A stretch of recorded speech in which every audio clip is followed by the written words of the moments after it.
Hello guys, आप सबका अपने YouTube channel BEd education by doctor Geeta में हार्दिक अभिनंदन है। आप सबको मेरा प्यार भरा नमस्कार।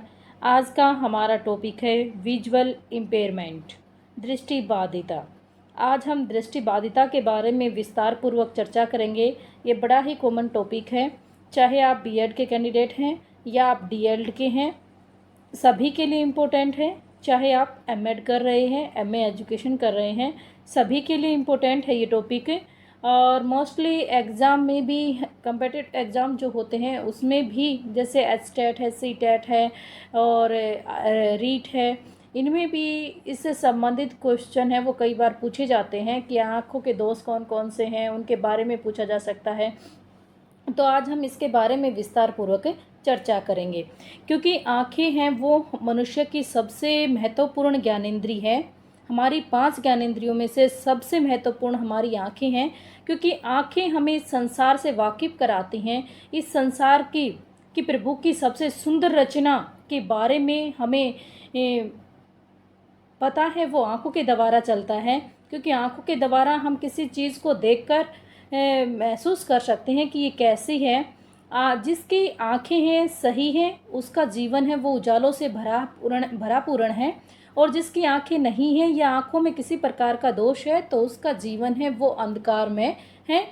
कि जिस प्रकार एक कमरे में रोशनी नहीं होती है, वहाँ पर अंधेरा ही अंधेरा छा जाता है, ठीक उसी प्रकार जिस व्यक्ति की आँखों में दोष है या जन्मजात ही उसकी आँखें हैं वो अंधापन है, तो उनके लिए संसार है वो अंधकार के समान है।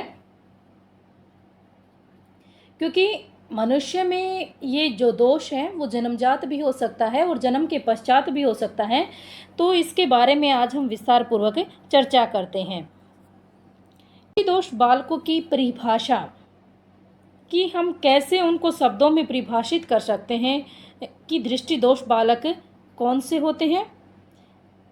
जैसे अमेरिका के मेडिकल संघ 1934 के अनुसार उनके कानून परिभाषा दी है कि कानूनी दृष्टि से पूर्ण दृष्टि दोष बालक वह है जिनकी दृष्टि क्षमता सुधार के बाद बेहतर आँख से 20/200 तथा इससे कम हो, जिनकी दृष्टि का क्षेत्र सीमित हो और 20 डिग्री का कोण बनाती हो।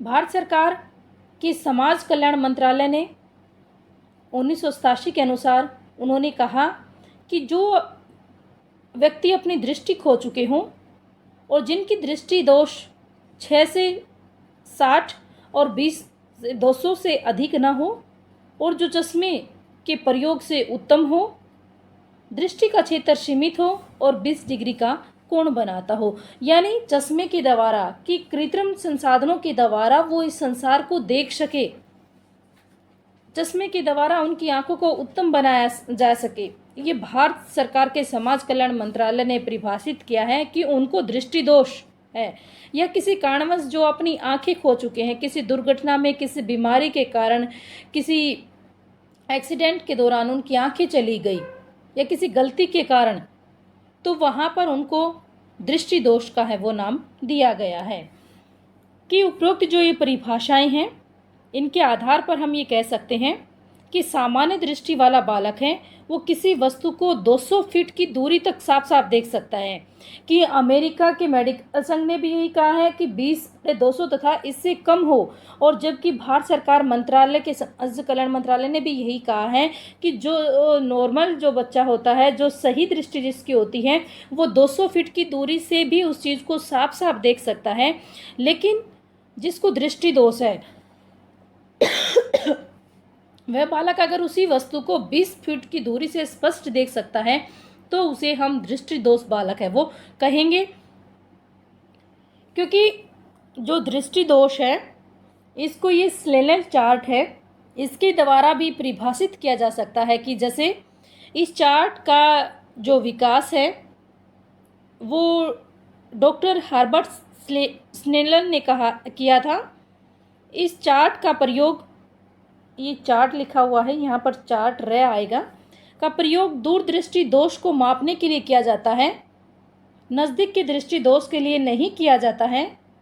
इस चार्ट का पहला अक्षर है वो ई होता है, जो सामान्य दृष्टि वाला है इस अक्षर को 200 फीट की दूरी से पढ़ लेता है, लेकिन कोई इसे 20 फीट की दूरी से पढ़ सकता है तो उसे दृष्टि दोष है, यानी उसका दृष्टि दोष है वो 20/200 है। कि जैसे आप डॉक्टर के पास जाते हो कि ये जो स्नेल चार्ट है, ऐसा ही चार्ट डॉक्टर मेडिकल में होता है, उसमें लाइट लगी होती है, वो लाइट ऑन करके फिर हमें उन चीज़ों को आंखें बंद करके या एक तरफ ढक लेते हैं कि आप देखिए आपको कैसा दिखाई दे रहा है, ऊपर वाले अक्षर को पढ़िए, नीचे वाले अक्षर को पढ़िए, इन सब के बारे में वो वहाँ पर हम देखते हैं। और जो ये ऊपर वाला अक्षर ई है, अगर वो इसको अच्छे से प्रकार से पढ़ लेता है तो उसको कोई दृष्टि दोष नहीं है, और वही अक्षर 200 फीट की बजाय वो 20 फीट पर देख पाता है तो यानी उसको दृष्टि दोष है। दृष्टि दोष बालकों को हम दो श्रेणी में बांट सकते हैं, एक आंशिक अंधे और एक अंधे। आंशिक अंधे की अगर हम बात करते हैं, यानी जो आंशिक रूप से अंधे हैं, जिनको दृष्टि दोष होता है, वे दूर की वस्तुओं को दृष्टि यंत्रों की सहायता से देख सकते हैं। कि जैसे दूर की वस्तु आपको अच्छे से दिखाई नहीं देती, लेकिन आपने स्पेक्स लगा लिए और स्पेक्स की सहायता से आप उस चीज़ को बड़ी अच्छी प्रकार से देख रहे हैं, तो वो क्या है, आपको दृष्टि दोष है, यानी आपकी आंखों में कोई समस्या है जो आप स्पेक्स के द्वारा उस चीज़ को अच्छी प्रकार से देख सकते हैं। आंशिक रूप से जो अंधे बालक हैं उनको हम 4 श्रेणियों में बांट सकते हैं। सबसे पहला कि ऐसे बालक जिनकी दृष्टि एक्यूटी है वो 20 से 70 या 20 से 200 के मध्य होती हैं, और ऐसे बालक जो गंभीर दृष्टि संबंधी कठिनाइयों से पीड़ित हैं, और ऐसे बालक जो नेत्र रोगों से पीड़ित हैं तथा यह रोग उनकी दृष्टि को प्रभावित करते हैं। कि जैसे किसी की आंख में दर्द होता है, किसी को खुजली होती है, ये सारे क्या हैं, वो आंखों के रोग से पीड़ित बच्चे हैं और उससे उनकी आंखों पर प्रभाव है वो पड़ता है। ऐसे बालक जो सामान्य मस्तिष्क वाले होते हैं, लेकिन डॉक्टरों और शिक्षा शास्त्रियों के अनुसार यह बालक कम देखने वाले बालकों को दिए गए साधनों तथा सामान के द्वारा लाभान्वित हैं वो होते हैं। कि जैसे हमें कम दिखाई दे रहा है और हम डॉक्टर के पास चले गए, डॉक्टर ने हमें क्या किया, हमें स्पेक्स लगा दिए और उस स्पेक्स के द्वारा हम उसको अच्छी प्रकार से देख रहे हैं। या कोई भी संसाधन या सामान हमें दिया जाता है जिसके द्वारा हम उसको देख सकते हैं। नेक्स्ट है अंधे बालक। कि अंधे बालक से हमारा तात्पर्य है कि ऐसे बालक जो जन्म से ही अंधे हैं, जिनको जन्म से बिल्कुल दिखाई नहीं देता है, या जन्म के पश्चात किसी दुर्घटना में, किसी चोट या किसी बीमारी के कारण उसकी आंखों की रोशनी है वो चली जाती है, तो ऐसे बच्चे हैं उनको अंधे बच्चे कहते हैं, ब्लाइंड चाइल्ड हम कहते हैं। और इन बच्चों को बिल्कुल भी दिखाई नहीं, जैसे कई बार बच्चे खेलते हैं, खेलते खेलते कोई चीज़ उसकी आंख में लग गई या किसी की फिंगर लग गई या कोई ऐसी चीज़ें गिर गई जिससे आंख है वो बिल्कुल पूरी तरह से ग्रसित हो गई, उसे दिखाई नहीं देता, वो खुलती नहीं है। तो क्या हो रहा है, वहाँ पर बच्चे को आंखों से संबंधित समस्याएं उत्पन्न हो जाती है और उसको शायद बिल्कुल भी दिखाई ना दे, या कोई चोट लग गई, वो गिर गया, कोई नकुली चीज़ उसकी आंख में लग गई और उसके दिखना ही बंद हो गया।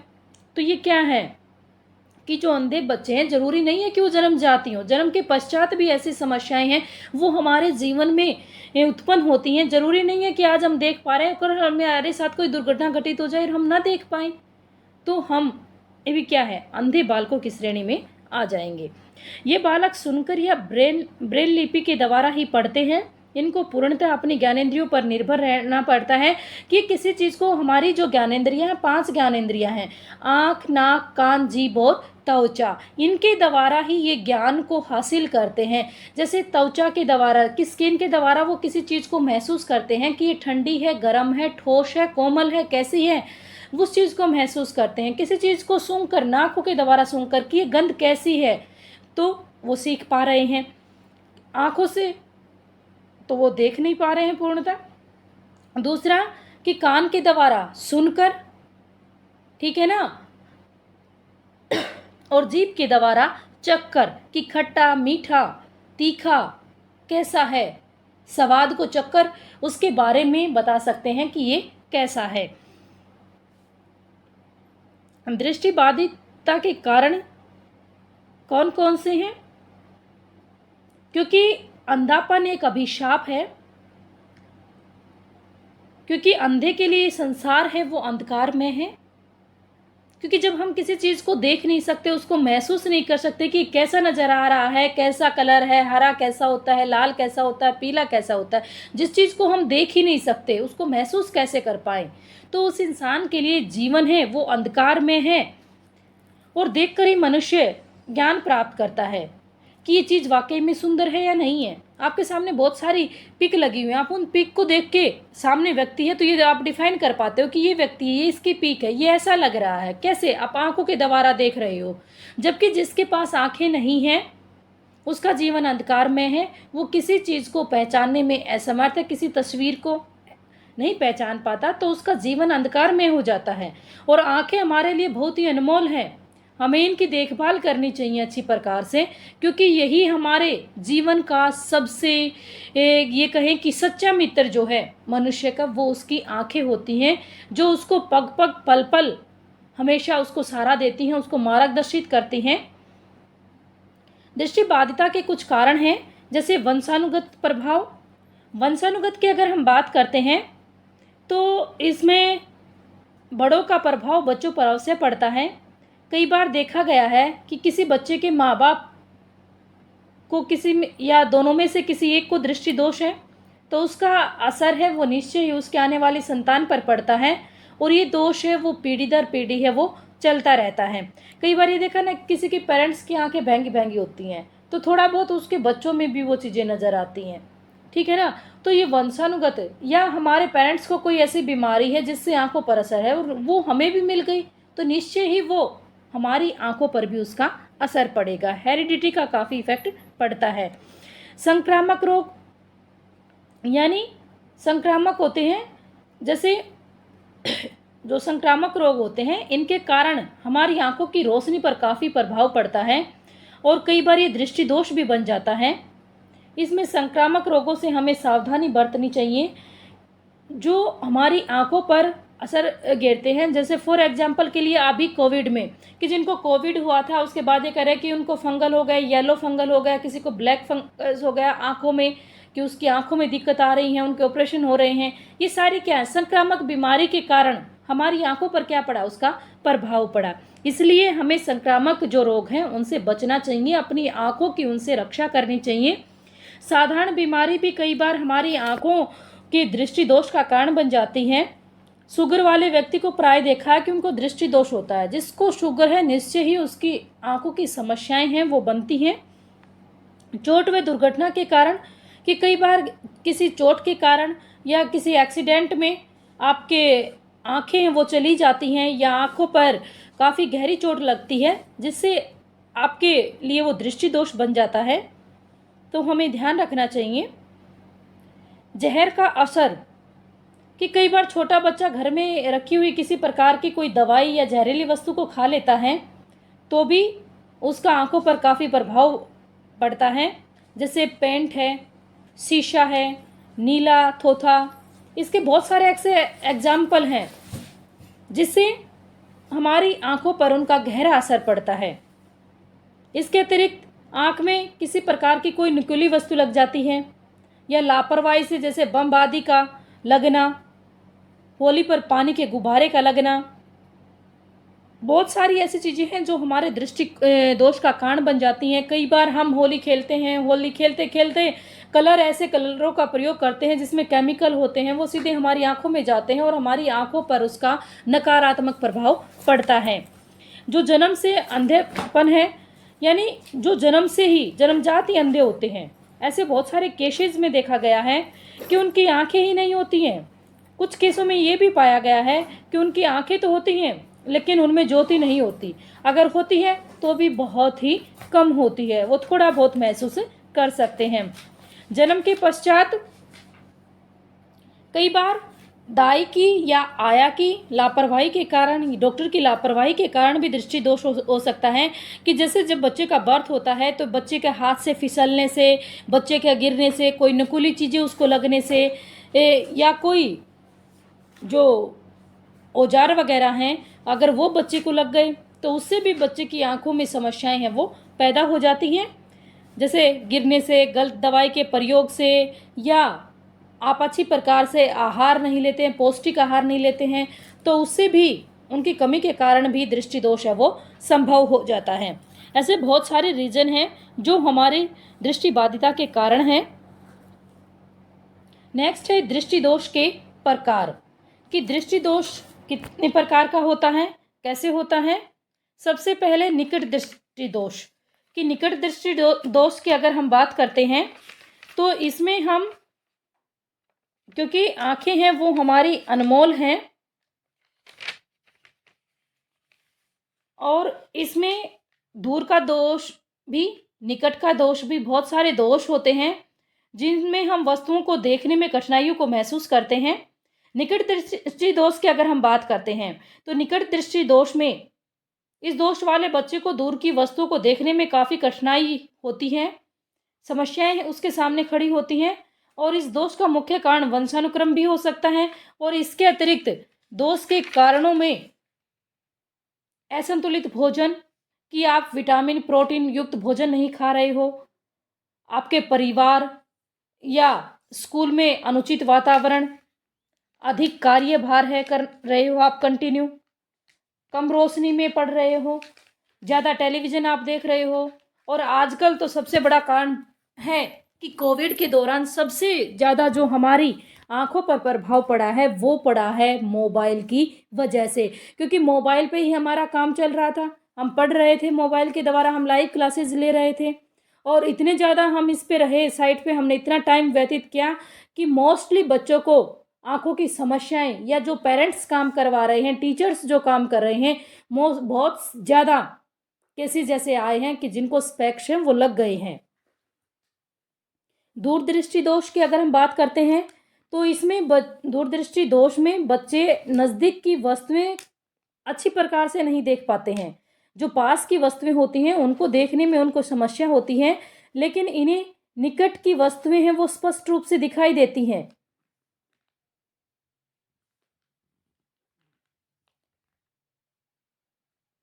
और इस दोष है ये जन्मजात भी हो सकता है और जन्म के पश्चात भी हो सकता है। विषम दृष्टि दोष, कि इस दृष्टि दोष में निकट और दूर के दोष शामिल होते हैं, दोनों दोष इसमें शामिल होते हैं, क्योंकि इसके मुख्य लक्षणों में सिर दर्द होने लगता है, बच्चों की आंखें हैं वो खूब मलते रहते हैं, और आंखों से पानी भी है वो आता रहता है। भेंगापन की अगर हम बात करते हैं तो इस दोष के अंतर्गत एक आंख से नाक की ओर देखते हैं, और आंखों को नियंत्रित करने वाली मांसपेशियों में असंतुलन आ जाने के कारण इस रोग की उत्पत्ति होती है, और किसी मांसपेशी पर लकवा आने से भी ये दोष है वो हमें आ जाता है, कि कई बार देखते हैं कि ये भेंगा भेंगा देख रहा है, ये देख किधर रहा है, कि इसका फेस तो किधर है और ये देख किधर रहा है, उसको क्या कहते हैं, भेंगापन। अंधापन, कि इसके अंतर्गत बच्चों की आंखों की रोशनी कम या समाप्त हो जाती है, ऐसे बालकों में कई प्रकार की हीन भावनाएं पनप जाती हैं, वो अपने आप को समाज से पिछड़ा हुआ महसूस करते हैं, अन्य व्यक्तियों से अपने आप को अलग महसूस करते हैं। ऐसे बालकों में या तो पूर्ण अंधापन होता है या आंशिक रूप से होते हैं। ऐसे बच्चों के लिए शिक्षा की विशेष व्यवस्था होनी चाहिए, और जिनको आंशिक रूप से होता है उनको कृत्रिम संसाधनों का प्रयोग करके भी इस संसार की सुंदरता से परिचित कराया जा सकता है। रोहे, रोहे से तात्पर्य है कि इस दोष में के अंतर्गत जो है वो पलकों में दाने निकल आते हैं, इसमें रोशनी के कारण चकाचौंध का आभास होता है, जहाँ ज़्यादा रोशनी होती है तो वहाँ पर बिल्कुल बहुत ज़्यादा चकाचौंध सी ऐसी महसूस होती है रोशनी के कारण। आंखों का दुखना, यह वह रोग है जो फैलने वाला होता है। कई बार आपने देखा ना कि कहते हैं कि आंख दुखनी आ गई, उसकी आंखों में डीड आ रही है, येलो येलो, बिल्कुल उसकी आंखें रेड हो रही हैं, आंखें भरी हुई हैं, सूजी हुई हैं, तो उसको कहते हैं आंख दुखना। और इससे गंदा पानी भी निकलता है। रतौंधी, रतौंधी यह एक विटामिन ए की कमी के कारण ये रोग होता है, और रोशनी की कमी के कारण बच्चे में अंधापन है वो महसूस करने लग जाता है, जिसको रतौंधी का नाम देते हैं। बिल्ली, बिल्ली आंखों की पलकों के किनारों पर सूजन आ जाती है, जिसे बिल्ली कहते हैं, और ये रोग प्राय आंखों में गंदगी पड़ने या आंखों पर दबाव या जोर पड़ने से है वो होता है। इसलिए हमें अपनी आँखों की देख-रेख है वो करनी चाहिए। नेक्स्ट है दृष्टि असमर्थी, उनकी पहचान, कि कैसे हम उनकी पहचान है वो कर सकते हैं कि जो बच्चे जन्म से अंधे हैं, उनकी पहचान उनके माता-पिता प्रथम वर्ष में ही कर लेते हैं। क्योंकि जब हमें ये लगता है कि बच्चा है, उसको दिखाई नहीं दे रहा, हम उसके पास जैसे बच्चा लेटा हुआ है, हम उसके ऊपर ऐसे हाथों से कोई एक्टिविटी करते हैं या फेस से करते हैं और वो कोई रिएक्शन नहीं दे पाता है, तो हमें महसूस होता है कि बच्चे को कहीं दिखने में कोई समस्या तो नहीं है। और ये चीज़ें हैं, वो बच्चे के माता-पिता, उसके अभिभावक हैं, वो इसके बारे में उनको पता चल जाता है। और हमें इन बातों का ध्यान भी रखना चाहिए as a parents, as a guardian, कि अगर बच्चा ऐसी हरकतें करता है कि हम उसके साथ कोई एक्टिविटी करते हैं, हाथों से उसको कोई इशारा करते हैं या कोई चीज़ें उसके सामने दिखाते हैं और वो नहीं रिस्पॉन्स देता है, तो यानी बच्चे को कोई ना कोई समस्या ज़रूर है आंखों से संबंधित। हमें डॉक्टर से परामर्श करना चाहिए, डॉक्टर के पास लेके जाना चाहिए बच्चे को, ताकि समस्या का निपटारा हो सके, उस समस्या के बारे में हम जान सकें कि क्या समस्याएं हैं। उसके पश्चात कि जब बच्चा स्कूल में जाता है, तो उसके पश्चात उसकी कुछ पहचान है वो स्कूल में जाने के पश्चात होने लग जाती है।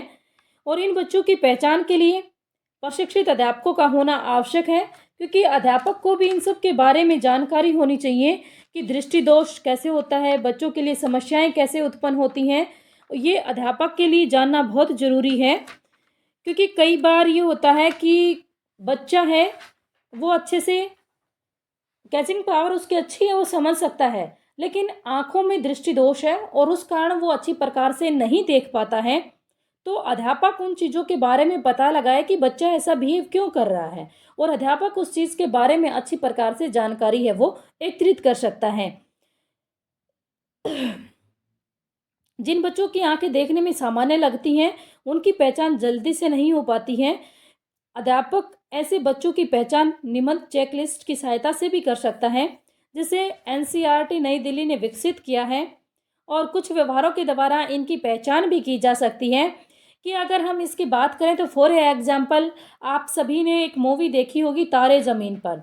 उसमें देखा है कि एक बच्चा है वो इंटेलिजेंट है, लेकिन उसके आंखों की समस्याएं थी कि टीचर वो पढ़ा रहा था, वो उन शब्दों को तो वो सीख तो सही पा रहा था, लेकिन दृष्टि दोष के कारण उसको वो चीज़ें उल्टी दिखाई देती थी और वो वैसा ही वहाँ पर अपनी नोटबुक में लिखता था। तो उसमें क्या है, आमिर खान जब टीचर बन के आता है तो वो देखता है धीरे धीरे, एक दिन दो दिन, फिर वो उस बच्चे की अच्छी प्रकार से ऑब्जर्व करता है, उसकी एक्टिविटी को नोट करता है, उन शब्दों को उल्टा करके देखता है, तो वो सेम जैसे बोर्ड पे लिखे होते हैं वैसा उसको नजर आता है। और तब उसको पता चलता है, डॉक्टर से परामर्श करवाते हैं और उसको पता चलता है कि इस बच्चे को दृष्टि दोष है। ये बच्चा कमजोर नहीं है, आईक्यू लेवल अच्छा है और ये सीख पा रहा है। इसलिए एक अध्यापक को इन सब बातों का जानकारी होनी चाहिए कि बच्चा ऐसी समस्याएं क्यों पैदा कर रहा है। और इस सब के बारे में पूरी जानकारी के लिए आप इस मूवी को भी देख सकते हो, आप अच्छी प्रकार से उसमें महसूस कर सकते हो कि वाकई में ऐसी समस्याएं हैं वो हमारे बच्चों के सामने होती हैं। इस मूवी में यही बातें दर्शाई गई हैं, जो काफ़ी शिक्षाप्रद मूवी है। जैसे बच्चे का बिहेव, कि उसका व्यवहार कैसा है, उसके द्वारा हम ये पहचान कर सकते हैं कि बच्चा है वो आंखों को अत्यधिक मलता रहता है, कि कभी भी देखो वह आंखों को ऐसे ऐसे मसलता रहता है, तो यानी बच्चे को कोई समस्या है आंखों में। हमें इस बात को ध्यान रखना चाहिए। एक आंख को ढककर फिर सिर को आके झुकाता है, कि कभी दूसरी आंख को झुकाता है, पलकों को बहुत बार बार झपकता है, कि वो देखता है वो किसी चीज़ को कंटिन्यू नहीं देख पाता, वो बार बार पलके हैं वो झपकता रहता है। दूर की दृष्टि वाले खेलों में भाग लेने योग्य नहीं होता है, उसे दूर से चीज़ें दिखाई नहीं देती, पास की वस्तुएं उसे दिखाई दे रही हैं, यानी बच्चे को कोई समस्या है। रोशनी के प्रति अत्यधिक संवेदनशील होना, कि एकदम ज़्यादा रोशनी उसकी आंखों पे पड़ जाती है तो वैसे हाथ ढक लेता है, एकदम अपने आंखों को छुपा लेता है। तो हमें उस वक्त देखना चाहिए कि बच्चा ऐसा क्यों करता है बिहेव। पुस्तकों को आंखों के निकट रखकर पढ़ना, कि कई बच्चे ऐसे होते हैं बिल्कुल नाक के ऐसे फेस के बिल्कुल पास ला के पढ़ते हैं, तो उससे क्या होगा, हमारी आंखों पर उसका प्रभाव पड़ेगा। हमें बच्चों को बताना चाहिए कि आपको अपनी पुस्तक है वो दूर रखनी चाहिए और बिल्कुल आपको एकदम लाती पाती मार के सीधा होके आपको बैठ के है वो पढ़ना चाहिए। कक्षा में बोर्ड से नोट उतारते समय अन्य बच्चों से पूछना कि बच्चा सही उतार रहा है गलत उतार रहा है, उनसे पूछो कि क्या आपको सही दिखाई दे रहा है या नहीं दिखाई दे रहा है, या उन्होंने उतारा है तो कैसे उतारा है, सही या गलत उतारा है। हमें इस चीज़ का है वो वो ध्यान रखना चाहिए। और एक अध्यापक के लिए बहुत ज़रूरी है कि बच्चे के इन सब बिहेव को जानकर वो पता कर सकता है कि बच्चे के सामने समस्याएं क्यों आ रही हैं। जैसे अपीयरेंस क्या है? अपीयरेंस ये है कि ऐसे बच्चे की आंखें हैं वो क्रॉस्ड होती हैं, पलकें सूजी हुई होती हैं और आंखों में पानी है वो भरा हुआ होता है, यानी उन बच्चों को दृष्टि दोष है। और उनके पेरेंट्स से भी हमें मिलना चाहिए और उनको बताना चाहिए कि आपके बच्चों को आंखों की समस्याएं हैं, आपको डॉक्टर के पास इनको लेके जाना चाहिए, ताकि बच्चा है वो अच्छी प्रकार से, एक तो उसकी आंखों में समस्याएं ना रहे और वो अच्छी प्रकार से पढ़ सके। कंप्लेंट क्या है कि आंखों में जलन या खुजली का महसूस होना, ठीक प्रकार से देख न पाना, सिर दर्द रहना, आंखों पर जोर डालकर काम करने के बाद घबराहट का होना और धुंधली या धोरी दृष्टि का दिखाई देना। धुंधली यानी ब्लर, किसी चीज़ को वो बिल्कुल मतलब साफ ना दिखाई दे, उसको डबल विजन उसको दिखाई दे रहे हैं कि एक चीज़ से दो दो उसको दिखाई दे रहे हैं, तो वहाँ पर क्या है, उसको दृष्टि दोष है। अध्यापक द्वारा ऐसे विद्यार्थियों की पहचान करने के बाद उन्हें विशेषज्ञों के पास भेजना चाहिए ताकि उनकी मेडिकल जांच की जा सके, दृष्टि दोष की पहचान की जा सके। क्योंकि ये सारी चीज़ें हैं वो बच्चे की हॉस्पिटल जाकर ही पूर्णतः उसके बारे में जानकारी मिल पाती है कि बच्चे को किस प्रकार का ये आंखों में समस्याएं हैं, उसको निकट दृष्टि दोष है, दूर दृष्टि दोष है, कैसा दोष है, क्या समस्याएं हैं, उन सब के बारे में जानकारी है वो डॉक्टर से कंसल्ट करने के बाद ही पता चलती है। इसलिए बच्चे को डॉक्टर के पास लेके जाना चाहिए कि सबसे पहले बच्चे की डॉक्टरी जांच है वो कराई जानी चाहिए, जिससे हमें ये पता चले कि बच्चे की समस्याएं क्या हैं, उन्हें किस प्रकार की समस्याएं हैं। क्योंकि कौन कौन से बालक नेत्र दोष हैं, यदि उनमें दृष्टि कम है तो कितनी है, और उसे कैसे सुधारा जा सकता है, कैसे नियंत्रित किया जा सकता है। विद्यालय में जांच द्वारा इस विषय में पता लगाने पर बच्चों के अभिभावकों को उन्हें नेत्र विशेषज्ञ को दिखाने की उनको सलाह दी जाए, जिससे उनके दृष्टि दोषों का पता है वो लगाया जा सकता है। इसलिए समय समय पर विद्यालयों में कैंपों का आयोजन करवाना चाहिए कि बच्चों की आंखें वगैरह हैं वो टेस्ट करवानी चाहिए, जिससे हमें पता चलता रहे। अध्यापक द्वारा निरीक्षण करना चाहिए, ऑब्जर्वेशन बाय द टीचर, कि अध्यापक को भी इस बात का निरीक्षण करना चाहिए कि बच्चे की कोई समस्या तो नहीं है। क्योंकि कई बार अध्यापक श्यामपट्ट पर जो लिखता है बच्चा उसे अपनी पुस्तिका में ठीक उसी प्रकार से नहीं उतार पाता है, उसमें कोई ना कोई करेक्शन अशुद्धियां हैं वो अवश्य ही करता है। और पुस्तक पढ़ते समय बहुत अधिक बच्चे झुकते हैं या श्यामपट्ट पर लिखे को पढ़ते समय ऐसा लगता है कि उन्हें बहुत प्रयास करना पड़ता है, जोर लगता है कि लिखा क्या है, तो कई बार उनके आंखों से पानी भी बहने लगता है। और एक कुशल अध्यापक होने के नाते आप ये अनुमान लगा सकते हैं कि इन बच्चों को दृष्टि दोष संभव है और इन बच्चों के अभिभावकों से उनकी जांच कराने की सलाह है वो आपको देनी चाहिए। सुबह बच्चे से पूछताछ करना, to inquiry from the child himself, कि उस उन स्वयं, ये सुबह नहीं है, सॉरी, यहाँ पर है स्वयं, कि आपको खुद बच्चों से पूछताछ करनी चाहिए कि बेटा क्या आपको सही दिखाई दे रहा है, आपको दिखाई नहीं दे रहा है। क्योंकि कई बार ऐसा होता है कि उसके साथ बैठे वाले बच्चे को अच्छी प्रकार से दिखाई दे रहा है, लेकिन उस बच्चे को दिखाई नहीं दे रहा है। आपने पास वाले बच्चे से भी पूछा तो आप उससे फिर से पूछिए, हाँ उसको दिखाई नहीं, आप उस बच्चे को आगे बिठाइए और फिर उसको दिखाई दे रहा है, तो इसका मतलब उसके बच्चों को आंखों में समस्याएं हैं। तो आप स्वयं भी उसके बारे में पूछताछ कर सकते हो और पेरेंट्स भी स्वयं पूछ सकता है कि बेटा आप ऐसे क्यों झुके हो, आपको क्या दिखने में कोई समस्याएं हैं। तो आप खुद भी उसके बारे में जानकारी एकत्रित कर सकते हो और बच्चे को डॉक्टर के पास ले जा सकते हो। विशेषताओं के आधार पर कि दृष्टि दोष वाले जो बच्चे हैं उनकी पहचान कुछ विशेषताओं के आधार पर की जा सकती है। जैसे दृष्टि दोष वाले बच्चों की वस्तुओं को देखने में कठिनाई महसूस होती है, उनके सिर में अक्सर दर्द रहता है, बच्चों की आंखें हैं वो बार बार अपनी आंखों को मलते रहते हैं, आंखों में सूजन, चिपचिपाहट, लाली रहती है, और दृष्टि दोष युक्त बच्चे हैं वो अधिक झुक कर पढ़ते हैं या लिखते हैं, और जिनको दिखने में भी समस्याएं होती हैं वो कई बार बार बार है वो टीचर से पूछते भी रहते हैं। अभिभावकों द्वारा निरीक्षण, ऑब्जर्वेशन बाय द पेरेंट्स, कि कई बार समूह में के बड़े होने के कारण अध्यापक द्वारा बच्चों का व्यक्तिगत रूप से ध्यान देना संभव नहीं हो पाता है। क्लास में बच्चे बहुत ज़्यादा हो जाते हैं, तो उसमें एक-एक बच्चे पर अध्यापक है वो ध्यान नहीं दे पाता है। तो उसमें पेरेंट्स हैं, वो भी आसानी से पता लगा सकते हैं कि उनके बच्चे को दृष्टि दोष है या नहीं है। संदेह होने के कारण उसकी पुष्टि के लिए उसे डॉक्टर के पास भी ले जा सकते हैं।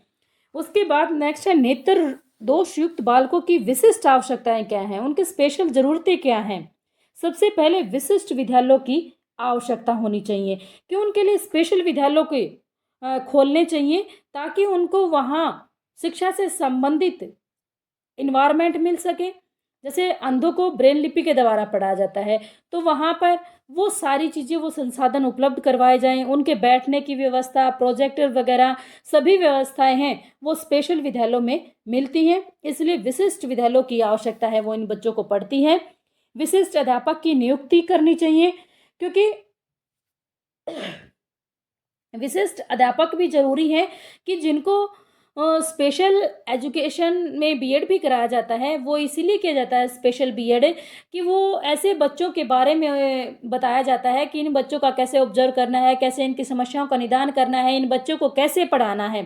स्पेशल बीएड में ये सारी चीज़ें हैं वो करवाई जाती हैं, और अध्यापक को उन सब के बारे में जानकारी होनी चाहिए ताकि वो बच्चों पर अपना ध्यान रख सकें और उनकी आवश्यकताओं के अनुरूप उनकी सहायता है वो कर सकें। उचित प्रोत्साहन की आवश्यकता होती है।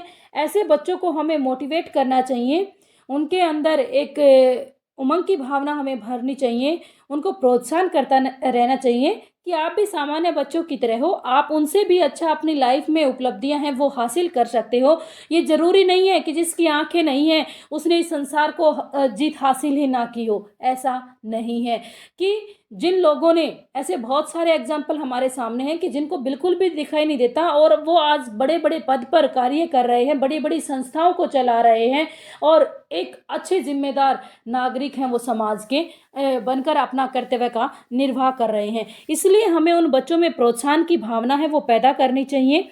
उचित संसाधनों की आवश्यकता होनी चाहिए इन बच्चों के लिए, क्योंकि जैसे बच्चों को दिखाई नहीं देता है तो उनके लिए स्पेक्स वगैरह हैं और प्रोजेक्ट वगैरह की है, इनके लिए आवश्यकता उनको होती है। इन बच्चों में जैसे कई बार क्या होता है कि बच्चा चश्मा लगाता है, तो उनमें ही कई बच्चे उसको ये कहते हैं कि बार बार कि ये चश्मिश है।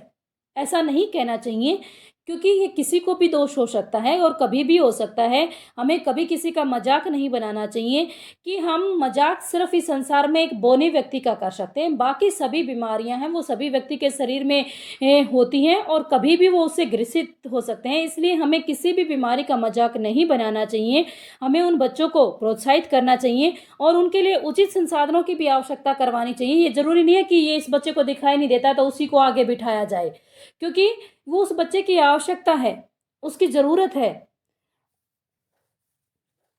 उचित देखभाल की भी व्यवस्था होनी चाहिए, प्रशिक्षित अध्यापकों की आवश्यकता होनी चाहिए और माता पिता का भी ये दायित्व बनता है कि वो अपने बच्चे का रख रखाव, उसकी ज़रूरतों, उसकी आवश्यकताओं का ध्यान रखें।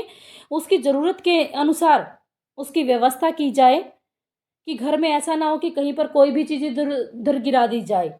हमें उन सब चीज़ों को व्यवस्थित करके रखना है ताकि ऐसे बच्चों को समस्या ना आए, वो चीज़ें हैं वो बीच में ना आए जिससे उनको चोट ना लगे। हमें वो एक अध्यापक ही नहीं, आम इंसान को भी इन चीज़ों का ध्यान रखना चाहिए कि जैसे कई बार क्या होता है कि अंधे होते हैं, वो रोड क्रॉस करते हैं तो वो बड़ी ध्यान से हमारा ये दायित्व बनता है कि हम उनका हाथ पकड़ के उनको रोड क्रॉस करवाएं। ठीक है ना, क्योंकि ज़रूरत जीवन में कभी भी किसी भी व्यक्ति को पड़ सकती है, इसलिए हमें इन सब बातों का ध्यान रखना है। उनकी देखभाल भी हमारे समाज का एक अभिन्न हिस्सा है ये, और हमें उनकी देखरेख है वो करनी चाहिए। उचित चिकित्सा की व्यवस्था करनी चाहिए। स्कूलों में भी चिकित्सक की नियुक्ति करनी चाहिए ताकि बार बार, और कैंपों का भी आयोजन करना चाहिए जिसमें बच्चे की समस्याओं के बारे में जानकारी एकत्रित कर सकें और जो चिकित्सक है वो समय समय पर उनकी आवश्यकता के अनुसार उनको परामर्श दे सके, या दवाइयाँ वगैरह है, ट्रीटमेंट है वो उनका सुचारू रूप से है वो कर सके। इन सब चीज़ों की आवश्यकता है वो बच्चे को पड़ती है। नेक्स्ट है कि दृष्टि दोष वाले बच्चों की शिक्षा की education of defective vision children की जो दृष्टि दोष वाले बच्चे हैं उनकी शिक्षा कैसी होनी चाहिए कि प्रत्येक विद्यालय में आंशिक रूप से अंधे बालक अवश्य होते हैं कि जिनको थोड़ा दिखाई देता है, वो कृत्रिम संसाधनों के द्वारा वो देख सकते हैं अच्छी प्रकार से। तो ऐसे बच्चे हैं वो प्रत्येक विद्यालय में आपको मिलते हैं, प्रत्येक कक्षाओं में मिलते हैं। ग्रामीण क्षेत्रों में शहरों की अपेक्षा इनकी संख्या अधिक होती है, क्योंकि कई बार माता पिता अनपढ़ होते हैं, वो उन चीज़ों को नहीं समझ पाते हैं। तो ऐसे बच्चे हैं वो ग्रामीण इलाके में ज़्यादा मिलते हैं। समाज और विद्यालय का ये कर्तव्य बनता है कि वह उनकी शिक्षा का प्रबंध करें, उनकी आवश्यकताओं में अंधेपन के स्तर को ध्यान में रखकर ग्रुप बनाकर उनकी शिक्षा का प्रबंध किया जाए। वैसे तो आंशिक रूप से अंधे बालकों को सामान्य बालकों के साथ पढ़ाया जा सकता है, वह उनका पाठ्यक्रम भी समान होता है, लेकिन इस बात का ये ध्यान रखना पड़ता है कि उनसे ऐसा कोई भी कार्य न करवाया जाए जिससे उनकी आंखों पर नकारात्मक प्रभाव पड़े। कुछ विद्यालय मिलकर किसी एक स्थान पर उनकी आवश्यकताओं को ध्यान में रखकर शिक्षा का प्रबंध भी कर सकते हैं। उनके लिए इनकी शिक्षा व्यवस्था करते वक्त कुछ बातें हैं जिनका हमें ध्यान रखना है। एक तो इन बच्चों की जो बुक होती हैं उनका हमें ध्यान रखना है कि बुक कैसी होनी चाहिए, ठीक है ना, क्योंकि बुक है साधारणतः जो बुक होती हैं वो 10 या 12 पॉइंट प्रिंट में छापी जाती हैं, जो हमारी नॉर्मल जो बुक होती हैं जो हम पढ़ते हैं। लेकिन जो दृष्टि दोष वाले जो बच्चे होते हैं उनकी किताबों में जो छिपा होता है यानी जो राइटिंग प्रिंट जो पॉइंट होता है वो मैक्सिमम 18 से 24 होता है। इसके मध्य होनी चाहिए और काली स्याही का प्रयोग होना चाहिए। अध्यापकों को चाहिए कि वो ब्लैक बोर्ड पर सफ़ेद रंग के चौक के साथ साथ रंगदार चौकों का भी प्रयोग करें। घर विद्यालय में कोई भी ऐसा सामान प्रयोग में नहीं लाना चाहिए जिससे उनकी आंखों पर नकारात्मक प्रभाव पड़े। कि इनको बड़े अक्षरों में छिपी हुई बुकें हैं वो अवेलेबल करवानी चाहिए जिससे उनकी आंखों पर प्रभाव ना पड़े, क्योंकि जिनकी आंखें कमज़ोर हैं, जिनको कम दिखाई देता है, अगर उनको 10 या 12 पॉइंट वाले बुक अगर हम उनसे पढ़वाते हैं तो उनकी आंखों पर और भी ज़्यादा नकारात्मक प्रभाव पड़ जाता है। दूसरा है रोशनी, यानी लाइट की उचित व्यवस्था होनी चाहिए, क्योंकि आंशिक रूप से अंधे बालकों के लिए रोशनी एक वरदान है कि चाहे वह रोशनी प्राकृतिक हो या कृत्रिम हो। आंशिक रूप से अंधे बालकों का कमरा रोशनी युक्त होना चाहिए, छत सफ़ेद रंग की होनी चाहिए, दीवारों पर हल्का रंग होना चाहिए और कमरा ऐसे स्थान पर होना चाहिए जहां पर नेचुरल लाइट यानी प्राकृतिक रोशनी है वो ज़्यादा हो। हमें इस बात का ध्यान रखना है। फर्नीचर, कक्षा में रखा फर्नीचर हल्के रंग का होना चाहिए, हल्का भी होना चाहिए ताकि आवश्यकता पड़ने पर आसानी से उसको बाहर है वो निकाला जा सके, किसी दूसरी जगह पर उसको शिफ्ट किया जा सके। और कक्षा में फर्नीचर ऐसे रखना चाहिए जिससे उन बच्चों को आने जाने में कोई भी सुविधा असुविधा ना हो, बल्कि उनकी सुविधा के अनुसार रखना चाहिए। ऐसा ना हो कि एक डेस्क इधर निकला हुआ है दूसरा इधर निकला है, अगर वो बच्चे निकलेंगे तो उनको चोट है वो लगेगी और उनको और भी कोई ज़्यादा चोट है वो लग सकती है, उनके लिए और भी कोई समस्या क्रिएट हो सकती है। इसलिए हमें उनका जो फर्नीचर है उसकी व्यवस्था एक रो के अंदर करनी चाहिए ताकि वो बड़ी आसानी से अपने सीट पर बैठ सके और सीट से बाहर जा सके, उठते वक्त कोई समस्या ना हो। दूसरा है प्रेरणा की मोटिवेशन, कि आंशिक रूप से अंधे बालकों को हमें प्रेरणा से भरी कहानियाँ सुनानी चाहिए। ऐसी कहानियाँ हमें उनको सुनानी चाहिए जो उनके अंदर एक उमंग, एक उत्साह, एक जोश की भावना भरे। क्योंकि अगर महाभारत काल में महाभारत काल की अगर हम बात करते हैं या श्रवण व उसके माता पिता की कहानी, हम बच्चों के लिए अच्छा उदाहरण पेश कर सकते हैं कि उसके माता पिता अंधे थे, लेकिन श्रवण ने अपने माता पिता को एक पालकी में बिठाकर उसको उन्होंने भ्रमण करवाया, तीर्थों के उन्होंने दर्शन करवाए, उनको सकारात्मक व आशावादी जीवन की प्रेरणा उन्हें देनी चाहिए। क्योंकि आज भी बहुत सारे एग्जाम्पल हमारे समाज में, हमारी सोसाइटी में हमारे सामने व्याप्त हैं कि जिनको बिल्कुल भी नहीं दिखाई देता, आज वो अच्छे टीचर बने हुए हैं, बच्चों को पढ़ा रहे हैं, अच्छी अच्छी पोस्ट पर बैठे हुए हैं या अपना खुद का करोड़ों का बिजनेस चला रहे हैं। ऐसे ऐसे व्यक्तियों की जीवनियाँ हैं वो हमें उनको सुनानी चाहिए जिससे उनके अंदर एक उत्साह की, एक उमंग की, एक जोश की भावना पैदा हो। नकारात्मक विचारों को कभी भी उनके सामने नहीं रखना चाहिए और ना ही नकारात्मक शब्दों का प्रयोग है वो हमें उनके साथ करना चाहिए। नेक्स्ट है शारीरिक निरीक्षण, फिजिकल चेकअप, की अगर हम बात करते हैं तो आंशिक रूप से अंधे बालकों का समय समय पर उनका फिजिकल चेकअप भी होना चाहिए। उनकी बीमारियों एक रिकॉर्ड होना चाहिए कि उनको कौन सी बीमारी है। कम से कम 6 महीने में एक बार उनकी आंखों का या उनका शरीर का चेकअप करवाना चाहिए, ताकि उन बीमारियों के बारे में हमें पता चले कि बीमारी किस स्तर पर है, कि दवाइयों के द्वारा, इलाज के द्वारा उसमें सुधार आ रहा है, नहीं आ रहा है, कैसे किया जाए। उन सब का एक रिकॉर्ड हमारे पास होना चाहिए। और उनका परीक्षण, जैसे बच्चों को आंखों की कसरत भी करनी चाहिए, आंखों की सफाई भी रखनी चाहिए। सुबह हम उठते हैं तो उठते ही हमें ठंडे पानी से आंखों को वॉश करना चाहिए। बाहर से हम आए हैं तो भी आके हमें अपनी आंखें हैं वो वॉश करनी चाहिए। चश्मों का प्रयोग करना चाहिए। इन सब के बारे में हमें उनको जानकारियां हैं वो देनी चाहिए। नेक्स्ट है शैक्षिक प्रगति, एजुकेशनल प्रोग्रेस। कि विद्यालय को चाहिए कि ऐसे बालकों के लिए शैक्षिक प्रगति का भी ध्यान रखें कि यदि बालकों को किसी प्रकार की कोई समस्या है, कोई शिकायत है, तो उसको तुरंत दूर करना चाहिए। और माता पिता या अभिभावक का भी ये कर्तव्य बनता है कि वो अपने बालक की शैक्षिक प्रगति की जानकारी प्राप्त करें और उनकी शैक्षिक शिक्षा के क्षेत्र में अगर किसी प्रकार की कोई बाधा आ रही है तो उसको दूर करने का प्रयत्न है वो करना चाहिए।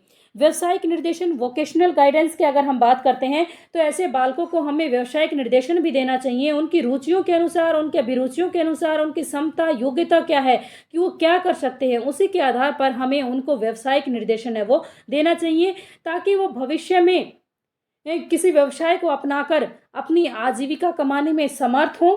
क्योंकि शैक्षिक और व्यवसायिक निर्देशन का काफ़ी गहरा संबंध है और व्यवसायिक निर्देशन देना चाहिए ताकि वो आत्मनिर्भर होकर समाज में सुखी व सम्मानपूर्वक जीवन यापन कर सकें, किसी दूसरे पर निर्भर ना रहें, बोझ ना बने, अपनी आवश्यकताओं की पूर्ति स्वयं कर सकें और अपने आप में एक गर्वान्वित वो महसूस करें। विशेष अध्यापक यानी स्पेशल टीचर की व्यवस्था होनी चाहिए ऐसे बच्चों के लिए, क्योंकि विशेष रूप से प्रशिक्षित अध्यापकों का प्रबंध करना, उनकी आंखों से संबंधित बीमारियों की पूर्ण जानकारी उसको होनी चाहिए और बालकों की मनोवैज्ञानिक, शैक्षिक और व्यंग्यात्मक कठिनाइयों का पूर्ण ज्ञान होना चाहिए। एक अध्यापक को, एक अच्छा अध्यापक बालक के अच्छे गुणों का विकास कर सकता है, वह उसके जीवन को विकास की चरम सीमा तक पहुंचाने में अपना अहम योगदान दे सकता है। इसलिए अध्यापक को इन सब चीज़ों का है वो ध्यान रखना चाहिए। उसके बाद है शिक्षक की भूमिका, रोल ऑफ टीचर, कि एक अध्यापक है वो किस प्रकार की भूमिका है वो अदा कर सकता है। एक अध्यापक कैसा होना चाहिए हमें, क्योंकि अध्यापक है वो, चाहे वो अंधे बच्चे हों या नॉर्मल बच्चे हों, सबके जीवन में अध्यापक की अहम भूमिका होती है। अंधे बालकों को पढ़ाने के लिए अनुभवी व प्रशिक्षित अध्यापक की आवश्यकता होती है, ताकि उन बच्चों को पढ़ाते वक्त अगर किसी प्रकार की कोई समस्या आती है तो वो उन समस्याओं का समाधान कर सके। एक अध्यापक को बालकों के मनोविज्ञान की पूरी जानकारी होनी चाहिए और उसे बाल मनोविज्ञान के विकास की पूरी जानकारी होनी चाहिए, ताकि उसके शारीरिक, मानसिक, सामाजिक विकास का पता लगा सके। इसके अतिरिक्त बच्चे के वातावरण व उसके वंशानुक्रम का भी पूरा ज्ञान होना चाहिए, क्योंकि कई बार ये होता है कि बच्चे को कोई समस्या होती है या कोई बीमारी होती है तो वो उसके वंशानुक्रम के कारण भी हो सकती है, उसकी हेरिडिटी के कारण हो सकती है, कि क्या पता वो उसकी पीढ़ियों दर पीढ़ियाँ चली आ रही है। जैसे कई बार ऐसी बहुत सारी बीमारियां हैं कि जो पेरेंट्स को होती हैं और वो बच्चे को भी हो जाती हैं, तो उससे उसकी आंखों पर प्रभाव पड़ता है। एक अध्यापक का दायित्व बनता है कि वे बच्चों के माता पिता से के संपर्क में रहें, समय समय पर उनसे मिलते रहें, बच्चों के बारे में उनसे पूरी जानकारी एकत्रित करते रहें और स्वयं भी उनके बारे में इंफॉर्मेशन है वो पेरेंट्स को देते रहें। एक शिक्षक में धैर्य, आपसी समझ और हार्ड वर्किंग यानी मेहनतशील, परिश्रमी होना चाहिए। ये सारे गुण एक अध्यापक के अंदर होने चाहिए। सबसे पहले हमें कुछ बातें हैं जो ध्यान में रखनी है। एक आत्मविश्वास या इच्छा शक्ति की भावना का विकास करना, कि to develop self confidence and will power, कि बच्चों में आत्मविश्वास की भावना, एक इच्छा शक्ति की भावना उनमें पैदा करना, कि आपको चाहिए कि वो दूसरे बालकों के समक्ष अपने आप को समझे, वो दूसरों से अपने आप को हीन न समझे, दूसरों के समान अपने आप को समझे। उनको ऐसी कहानियाँ उनको सुनानी चाहिए कि जिससे उनके जीवन में जीने की एक ललक पैदा हो, कुछ करने की ललक पैदा हो। ऐसी मोटिवेशन कहानियाँ उनको बतानी चाहिए, ऐसे लोगों की कहानियाँ बतानी चाहिए जो उन्हीं के जैसे थे और आज समाज में उच्च प्रतिष्ठ पद पर वो विराजमान हैं, अच्छा कार्य कर रहे हैं, समाज में अपना योगदान दे रहे हैं। उनके बारे में हमें उनको बताना चाहिए। जीवन की वास्तविकता का ज्ञान उनको बताना चाहिए, knowledge of reality of life, कि जीवन की वास्तविकता क्या है, हमारा जीवन क्या है। अध्यापक को चाहिए कि वह इन बालकों की जीवन की वास्तविकता से बताएं कि वो किस प्रकार से अपने आप को समायोजित कर सकते हैं, कैसे समाज के साथ तालमेल बिठा सकते हैं। अगर उन्हें किसी प्रकार का कोई संदेह हो तो उनको कैसे दूर किया जा सकता है। उनके वास्तविक जीने के लिए उनको प्रेरित करना चाहिए कि आप भी एक सामान्य जीवन है वो यापन कर सकते हो। नेक्स्ट है हीन भावना को दूर करना, कि ऐसे बच्चों के अंदर हीन भावना बहुत ज़्यादा पैदा हो जाती है, वो अपने आप को समाज से अलग महसूस करते हैं। हमें उनके अंदर हीन भावना नहीं आने देनी चाहिए, बल्कि हमें उनकी हीन भावना को, अगर कोई ऐसा कारण है जिससे उनके अंदर हीन भावना पनप रही है, तो हमें उस कारण को नष्ट करना चाहिए, उस समस्या का समाधान करना चाहिए और उसको दूर करना चाहिए। अगर बच्चे के कोई शारीरिक या मानसिक विकास, क्योंकि इससे जरूरी नहीं आंखों के कारण, उससे बच्चे के शारीरिक और मानसिक विकास पर भी प्रभाव पड़ेगा, क्योंकि बच्चा चिंताग्रस्त रहेगा तो निश्चय उसके शारीरिक और मानसिक विकास पर भी प्रभाव पड़ेगा। कक्षा के अन्य बालकों को भी हीन भावना से ना देखें, कि जो बालक ऐसे हैं जिनको दृष्टि दोष है, दूसरे बच्चे इन बच्चों को हीन भावना से ना देखें, बल्कि उनके साथ समायोजन करें, तालमेल की भावना रखें, एक दूसरे के साथ जरूरत पड़ने पर उनकी आवश्यकताओं को ध्यान में रखते हुए उनकी सहायता करनी चाहिए और उन्हें अपना साथी समझें। अध्यापक को इनके साथ समानता का व्यवहार करना चाहिए, किसी प्रकार का भी भेदभाव है वो इनके साथ नहीं करना चाहिए। ऐसा नहीं है कि सामान्य बच्चा है ये ज़्यादा जल्दी काम कर पाएगा, इसी को इम्पोर्टेंट नहीं। कक्षा में जितने भी बच्चे होते हैं, अध्यापक के लिए सभी एक जैसे होते हैं और सभी को प्रकृति के पथ पर चलने के लिए प्रेरित करना एक अध्यापक का परम कर्तव्य है। यह बालक भी समाज का अभिन्न अंग है, एक अभिन्न हिस्सा है। इनको भी शिक्षा लेने का पूर्ण अधिकार है। इनकी बौद्धिक क्षमता को ध्यान में रखकर इनके लिए शिक्षण सामग्री है वो उपलब्ध करवाई जानी चाहिए जो इनकी आवश्यकता के अनुरूप है। अध्यापक की आवाज़ स्पष्ट व साफ होनी चाहिए, क्योंकि ऐसे बच्चे हैं अगर बोर्ड पर अध्यापक लिख रहा है और उसको दिखाई नहीं दे रहा है और वो साथ साथ उसका उच्चारण कर रहा है, उसको बोल रहा है, तो वो आवाज़ आपकी साफ होनी चाहिए, क्लियर होनी चाहिए, ताकि वो बच्चे सुनकर भी उस चीज़ के बारे में जानकारी एकत्रित कर सके। इनकी आवश्यकता के अनुसार फर्नीचर व बैठने की व्यवस्था होनी चाहिए। ये नहीं है कि एक डेस्क इधर है एक इधर है, तो उठने बैठने में उनके लिए समस्याएं खड़ी हो जाएंगी। तो हमें इस बात का ध्यान रखना चाहिए। अध्यापक को चाहिए कि वैसे शब्दों का कभी प्रयोग ना करे जो इन बालकों की भावनाओं को ठेस पहुंचाए, क्योंकि कई ऐसे अध्यापक होते हैं कहते हैं अरे चल तेरे को नहीं आता, तेरे को कितनी बार बता ले, बार बार यही रहती है तेरी समस्या। ऐसे शब्दों का नहीं हमें प्रयोग करना चाहिए, बल्कि उस बच्चे का हमें सहयोग करना चाहिए, उसकी मदद करनी चाहिए और उसको बताना चाहिए, उसकी समस्या का समाधान करना चाहिए। अध्यापक को शिक्षा देते समय ब्लैक बोर्ड का प्रयोग कम से कम करना चाहिए, मोटी टाइप वाली मुद्रित सामग्री का प्रयोग करना चाहिए, क्योंकि बुक है वो भी 18 से 24 के फॉन्ट के बीच वाली बुकों का हमें प्रकाशन करना चाहिए, उनको लगवाना चाहिए। और आंशिक और पूर्ण अंधों के लिए बोलने वाले कैलकुलेटर का प्रयोग करना चाहिए। अध्यापक को टैप रिकॉर्डर का भी प्रयोग करना चाहिए। मैग्नीफाइंग शीशा का प्रयोग कर सकते हैं एक अध्यापक, ताकि वे मुद्रित सामग्री के शब्दों को बड़े देख सकें और सुगमता से उनको पढ़ सकें। अनुभवों में संशोधन किया जाना चाहिए, ताकि सामग्री के प्रकारों व विधियों में भी परिवर्तन किया जाना चाहिए, क्योंकि अनुभव है वो हमारे हर पल हर क्षण उनमें परिवर्तन होता है, हर पल हम कुछ नया सीखते रहते हैं, हमें उनमें संशोधन करते रहना चाहिए। और किस प्रकार की शिक्षण सामग्री है कि हम पहले कल हमने प्रयोग किया, उसमें क्या समस्याएं रही, अब उसमें और बेहतर कैसे बनाया जा सकता है, कि उनमें हमें परिवर्तन करना चाहिए अपने टीचिंग मेथड में भी, कि कैसे से कैसे किस अच्छे तरीके से ज़्यादा अच्छा सिखाया जा सकता है। अध्यापक को चाहिए कि वह दृष्टि असमर्थ बच्चों को सभी वस्तुओं की दिशा, दूरी, कमरा आदि स्थिति को पूर्ण रूप से स्पष्ट कर देना चाहिए, कि आपको कितने मीटर चलना है, आपको कितनी दूरी पर मुड़ना है, आपको कितने कदम आके चलकर आपको बैठना है, कितने कदम चलकर आपको लेफ्ट राइट कैसे चलना है।